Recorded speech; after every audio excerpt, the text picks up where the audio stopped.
La psychanalyse et la société avec Joseph Zudas.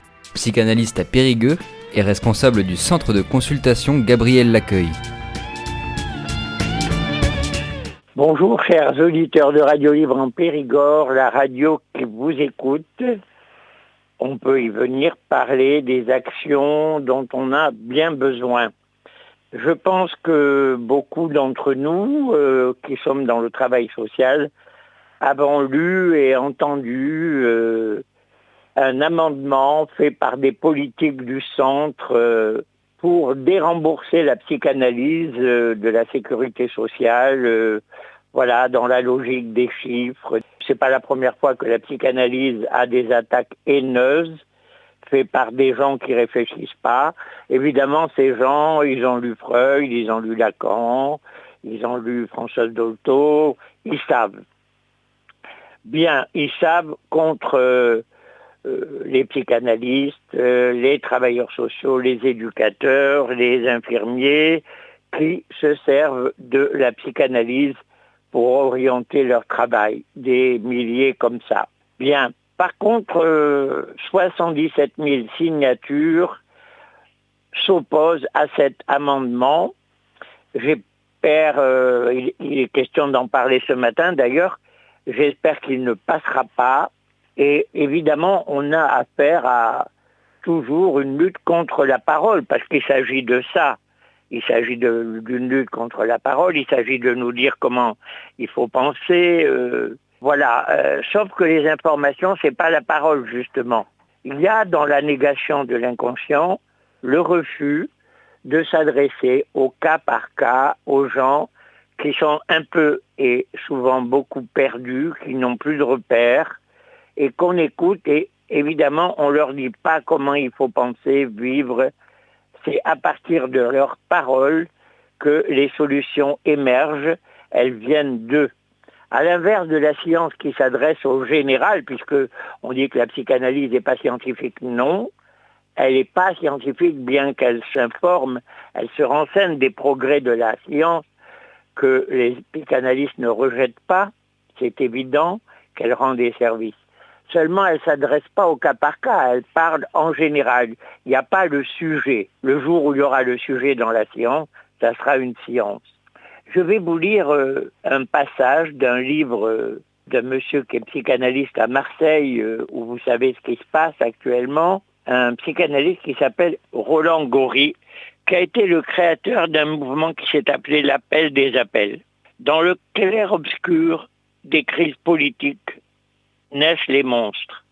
Ils naissent du vide culturel d'un monde politique sans esprit, d'un monde où les techniques sont devenues folles, d'un monde qui se nourrit des surenchères de la haine et du désespoir. Car le terrorisme rationnel des machines, les algorithmes, la marchandisation de la culture, du soin, de l'éducation, tendent à priver les citoyens et les peuples de leur passé comme de leur avenir. Grandes sont alors les tentations de renouer avec les racismes, les populismes nationaux, tribaux ou religieux. La politique est en panne d'imagination autant que de courage. Quand je parle de courage, je pense au livre de Cynthia Fleury, La fin du courage, point d'interrogation. Il a pris le teint gris, le politique, et résigné des marchés auxquels il s'est soumis. Dans ce monde de papier où règnent les chiffres et les abstractions, rien ne vit, rien ne désire, sauf les passions tristes de la haine et de l'oppression. Parce que dans cet amendement, il y a de la haine. Et c'est pas la première fois que la psychanalyse est visée de cette façon. Les fascismes émergent de ces idéologies meurtrières et exténuées. Il les barbouille aux sombres couleurs d'un autre âge, les rythmes aux chants funèbres qui recouvrent les sirènes, toujours incertaines et imprévisibles de l'amour et de la création. Pourtant, jamais autant qu'aujourd'hui, face à la prolétarisation généralisée de l'existence, les peuples ne se sont montrés affamés de nouvelles forces symboliques, de nouvelles fictions pour vivre, désirer et rêver ensemble. Voilà. Ce livre s'appelle Un monde sans esprit, la fabrique des terrorismes, Roland Gori. L'éditeur s'appelle Les liens qui libèrent.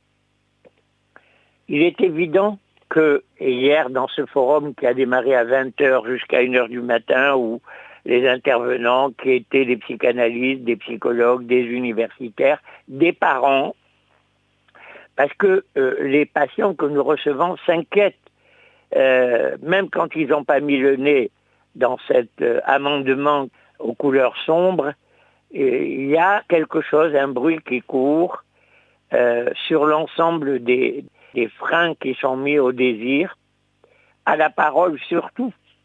Cette politique du centre, qui est dans la logique de marché, destructeur, se recommande de l'ARS, de la Haute Autorité de Santé.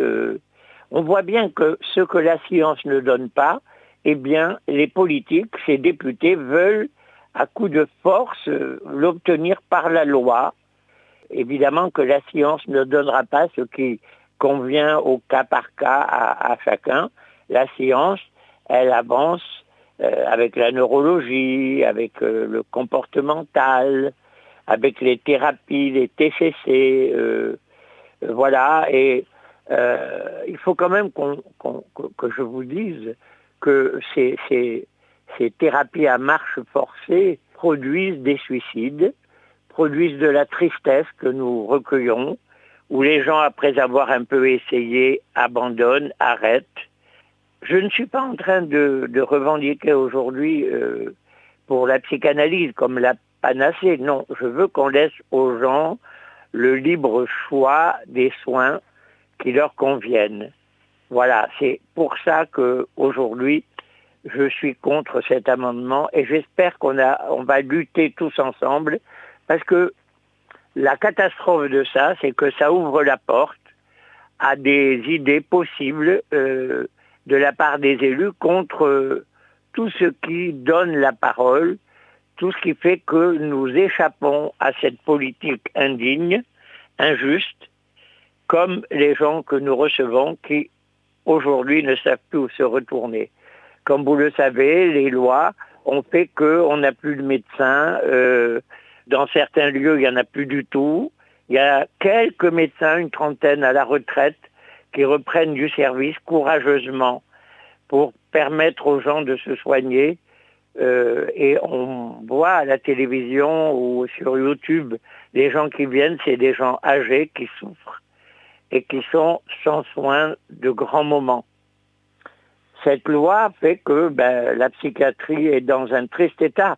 Hier, au forum contre l'amendement, des psychiatres intervenaient, des infirmiers.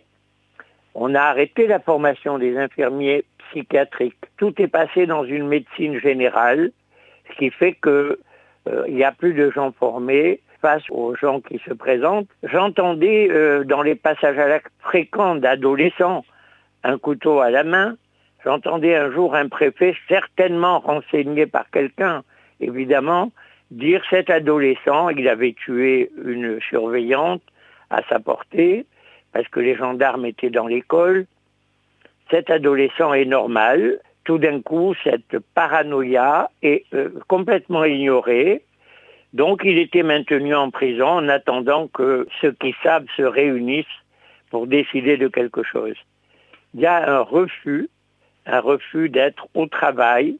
De ce cas, les adolescents en crise, nous en avons reçu, j'en reçois comme analyste, et il y a quelque chose qui désamorce cette agressivité qui, à cet âge, un âge, on le sait, de l'opposition, pour savoir si c'est solide.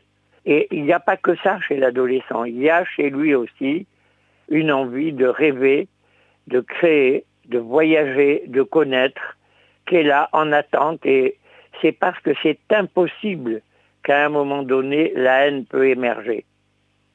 Je suis en train de me rappeler que j'ai dit à un de mes collègues qui a beaucoup travaillé sur Rimbaud que cette phrase qu'on répète, « je est un autre », est tronquée parce que la suite de cette phrase évoque l'arbre avec les racines et L'écrivain iranien, je crois, qui nous le rappelle, disait qu'avec ses racines, le poète fait un violon pour pouvoir enchanter le monde. C'est une très belle phrase, mais c'est l'attente des adolescents. Des adolescents qui rappent, qui eux aussi vont sur la scène pour pouvoir enchanter le monde. Il y en a beaucoup, et ils ne sont pas tous sur les scènes. Voilà, il arrive qu'à Périgueux, on est à certains moments recueillis, permis à des adolescents qui ne sont pas encore connus, d'être sur une scène et de venir rapper, comme ils disent. Et on voit bien que ces raps contiennent une colère qui se canalise avec la musique et le rythme et qui se transforme. Oui, il suffit d'une écoute au cas par cas pour que quelque chose bouge.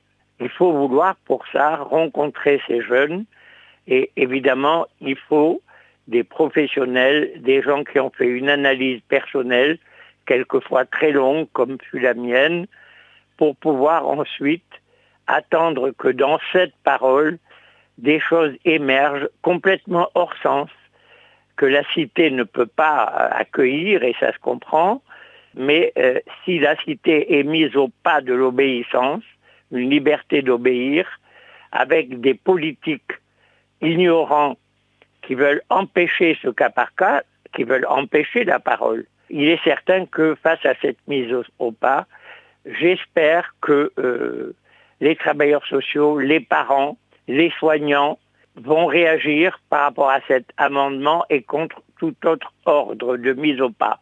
Je vais terminer en disant que les problèmes de santé que je rencontre dus à mon âge ont été accueillis à l'hôpital et j'ai pu voir dans quelles conditions les soignants remarquables, qui sont à l'écoute, qui sont d'une gentillesse rare, parce qu'ils savent que le premier soin, c'est celui-là, l'accueil. Dans quelles conditions ils travaillent. Je me rappelle un jour où j'avais beaucoup de difficultés à uriner, où j'étais allé aux urgences, où on était sur des brancards, comme ça, un grand nombre, parce qu'il n'y avait plus de place pour chacun. Il y avait une vieille dame un peu délirante qui se plaignait, qui parlait tout fort. Et on lui disait de se taire et c'était impossible. Elle était dans un état de démence, vraisemblablement sénile. Une infirmière s'est mise à chanter des chansons de l'époque de cette dame. Et il y a eu un calme tout d'un coup et vraiment j'entendais dans cette voix un courage vraiment exemplaire, rare. Elle a chanté plusieurs chansons. J'ai gardé ce souvenir, je me disais il faut que j'en parle, parce que c'était des chansons de lutte. Ça aurait pu être Le temps des cerises, je crois qu'elle l'a chanté d'ailleurs.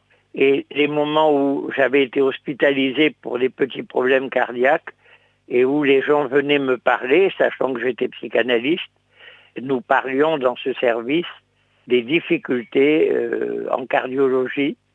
Et j'ai passé mon temps très agréablement en continuant un peu avec ma parole à écouter et à tenter de répondre aux questions.